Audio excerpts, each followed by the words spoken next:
What is up, guys? I'm KBHD here, and little do you know, for the past week I've been using this guy as my daily driver. So the day after it won my blind smartphone camera test, I figured, you know what, it's legitimately the people's choice, so I might as well give it a shot. It is not coming to the US officially, but I'm gonna try it anyway. So I put my SIM card in the Huawei Mate 20 Pro, and this is the last phone to be reviewed before the Smartphone Awards. And this phone's been getting a lot of hype, I gotta say. I did that first impressions video when it first came out, then I sort of laid off it, and it slowly started racking up Phone of the Year awards, and it was people's top choices for 2018. So I brought it back out. It won the contest, so I gotta try it. And I gotta say, I like it quite a bit. Now, I don't love it, and that's really only because of one thing, but I like it a lot. So here's why. Yeah. Right off the bat, Huawei really leveled up their design game with this phone. I think the hardware is on point. It's kind of closer to Samsung design actually than anything, with the shape of the phone, the glass on both sides curving over the sides, the really thin rails. This is gonna be a slippery phone without a case on it, so I'm warning you that right now, but it does have a slight texture, like this subtle raised pattern in the glass. It's kind of hard to describe, but it makes this sound when you drag your fingernails across it. I actually like it. To fix the slipperiness though, you might be better off covering it up with a skin from our channel sponsor, dbrand. Personally, I think going with the red on the back, even though it's a little loud, it matches the red power button pretty well. But they have plenty of other options as well, so if red's too loud for you, I'll link the rest of those below. But anyway, yes, I love the colored power button. That's a strong move right there. And then the triple cameras plus the flash on the back kind of look like bug eyes, but I think in the middle it looks fine. And since the power and volume buttons are all on one side, the left is totally smooth and blank. But yeah, overall it just feels in the hand like a Galaxy S9 has a baby with an iPhone, meaning you get mostly Samsung design features and then that notch. And then there's an IR blaster at the top, if you're into that. I haven't had an IR blaster in a phone in a really long time, but these used to be super useful. IP68 water resistance, check. USB-C port, check. In-glass fingerprint reader, check. Thin bezels, check. Speaker grill, no check. So the speaker is actually behind the USB-C port in this phone, so there's no other speaker grill.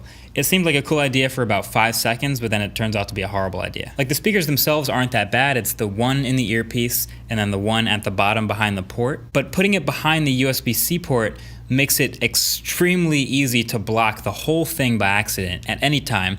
And even though I do mostly wireless charging with this phone, how do you expect it to sound when you're plugged in? It's muffled all the time. So this speaker behind the port was not the move. Otherwise though, all around great hardware. And then you get a great display at the front too. So a 6.4 inch OLED, and it's 3120 by 1440. So super sharp, and it gets plenty bright in daylight. And like I said, it has this Samsung look, so the shape sort of curves over on both sides, and then the back does it too. And it also has a notch up top, which again, at this point, I don't really mind anymore. Almost every phone has one of some sort. Plus you get all the same Face ID sensors, so at least they're using that space well for something. But the weird part is on the sides of the display, there's this little bit of light fall off, like it gets a bit darker and discolored on the very edges in a way that I don't think I see really on Samsung phones. And there's also a pretty obvious color shift off axis like some other OLEDs. It's a pretty good display, but it's not perfect. And then performance is great. Now again, since it's not coming to the US, you'll notice this is one of the few phones that's not rocking a Qualcomm Snapdragon chip. It's actually the Kirin 980, so it's a 7nm chip.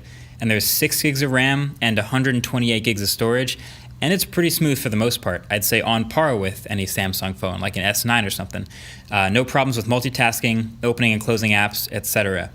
Where the chip really shines, however, is definitely battery life. The best part of this Mate 20 Pro, 100%, is not the camera, it is the battery. So it's a 4,200 milliamp hour cell, even though the phone is not that thick.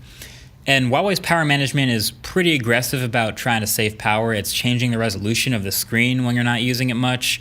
It's pretty active about killing apps in the background. But the result has been by far the best battery life in any phone I've used this year. This has been a 2-day phone for me a couple times. I don't get to say that much, so that's really impressive. A lot of the other flagships this year that had the best battery life for my heavy use were getting like 5 to 6 hours of screen on time, which is really impressive.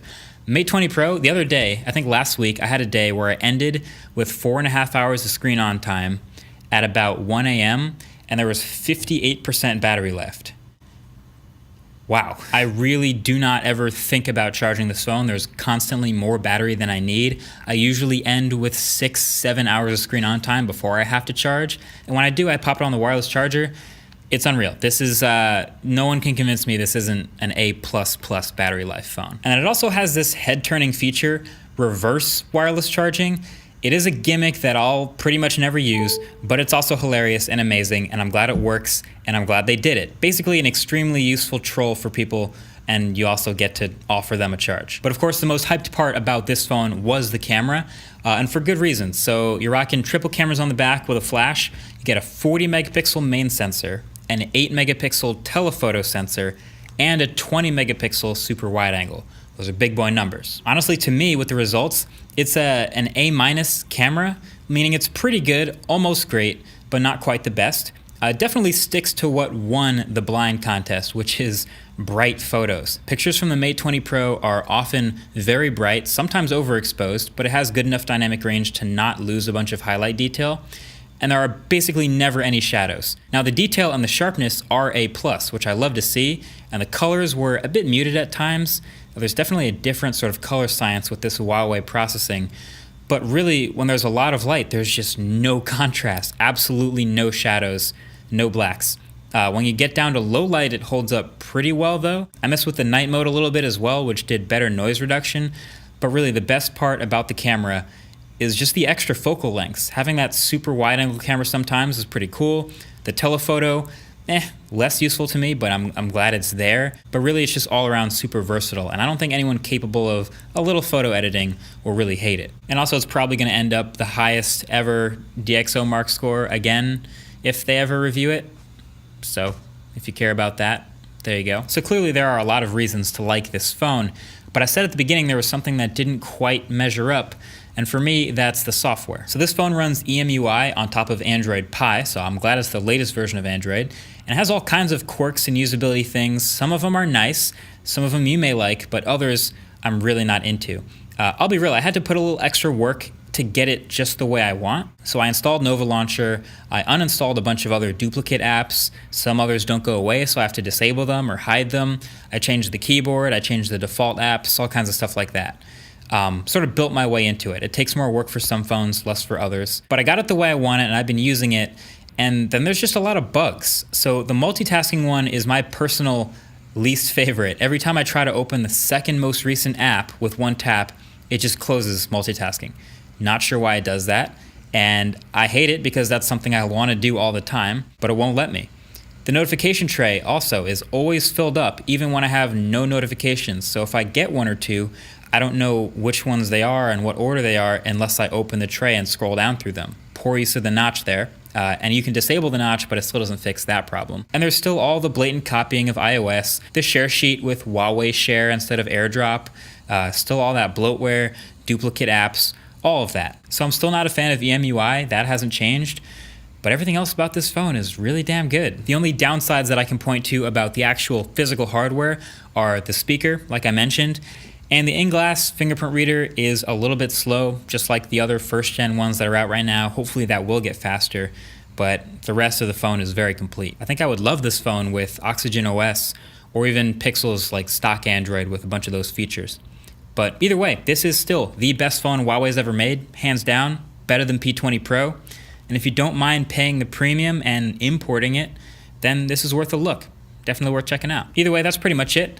I guess now that we've reviewed this last phone, we can dive into the Smartphone Awards for 2018. That's upcoming. Either way, thanks for watching. Catch you guys in the next one. Peace.